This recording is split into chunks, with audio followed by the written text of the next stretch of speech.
भगवान कहते हैं अगर कुछ जानना है तो उस अनादि ब्रह्म को जानने का प्रयास करो, जो न सत्य है न असत्य है, जो अकथनीय है, जिसे कहा भी नहीं जा सकता है। तो जो वो तत्व है, जो अमृत है, उसकी तरफ ही मनुष्य की यात्रा होनी चाहिए। हमारे सारे उपनिषद, हमारे वेद हमेशा यही कहते हैं कि हमारी यात्रा अमृत की तरफ हो, उस तत्व की तरफ हो जहाँ जाकर सारे प्रश्न ही गिर जाएं, जहाँ पर जाकर हम उस विराट अस्तित्व से एक हो जाएं। अभी हम व्यक्ति सत्ताएं हैं, हमारा अस्तित्व आणविक है, हम एक अणु के समान हैं, हमारी एक सीमा है और उस सीमा में एक छोटे से घेरे में हम अपनी ज़िंदगी को जी रहे हैं। उसी घेरे में जीते जीते ज़िंदगी समाप्त हो जाती है।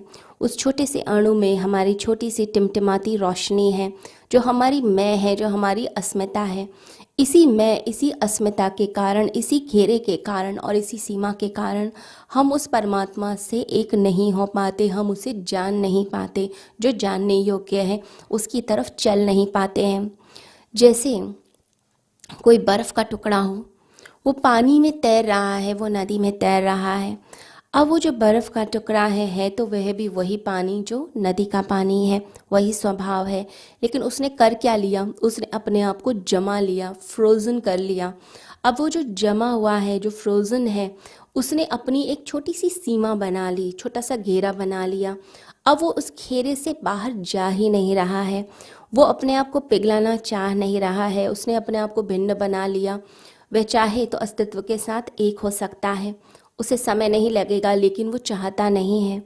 ऐसे ही व्यक्ति ने भी अपने अहंकार का पोषण किया हुआ है, अपने आप को परमात्मा से भिन्न किया हुआ है, अलग किया हुआ है। और जितना ज़्यादा हम जमते जाते हैं, जितने ज़्यादा हम अहंकार में आते जाते हैं, उतने हम कठोर होते जाते हैं। इसलिए अहंकारी को कठोर भी कहा जाता है कि ये पाषाण हृदय है, इसके अंदर तो करुणा ही नहीं है, ये तो सिर्फ अपना सोचता है, अपने अहंकार के लिए किसी को कुछ भी कह देता है, किसी के इमोशंस की परवाह नहीं करता। तो हम उतने ज़्यादा नुकीले, उतने पथरीले, उतने कठोर होते जाते हैं और उतना ज़्यादा हम क्षुद्र होते जाते हैं, यानी छोटे होते जाते हैं। इसलिए कहते हैं जिसके अंदर ईगो है उसका दिल बड़ा छोटा है, क्योंकि छोटे हो गए। और साथ ही साथ हम मौक़ों को भी गंवाते चले जाते हैं, हमारे मौके जाते हैं जो हम अस्तित्व से एक हो सकते हैं। और साथ ही साथ मृत्यु का भय भी ऐसे व्यक्ति को ज़्यादा होता है कि मेरा धन ना छिन जाए, मेरा पद ना छिन जाए, मेरी चीज़ें ना छिन जाए, क्योंकि उसी के आधार पर ही उसका जीवन होता है। तो जितना अहंकार होगा उतना मृत्यु का भय भी होता है। जैसे बर्फ़ के टुकड़े को एक भय होता है, कहीं मैं पिघल ना जाऊं, पिघल गया तो मैं मिल जाऊंगा, वो अपने आप को अलग रखना चाह रहा है। तो जितना भय बढ़ता जाएगा उतने हम धर्म से दूर भी होते जाएंगे, ये भी ध्यान रखिए।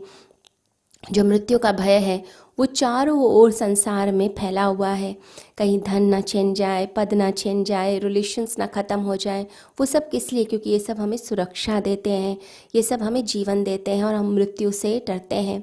भगवान बुद्ध कहा करते थे कि जो मृत्यु से भयभीत है वो कभी धार्मिक हो ही नहीं सकता है। धार्मिक व्यक्ति की पहली निशानी है कि मैं मिटना चाहता हूँ, मैं समाप्त होना चाहता हूँ। वो अपने आप को पूरी तरह से समाप्त करेगा, अपने आप को अस्तित्व में लीन कर देगा।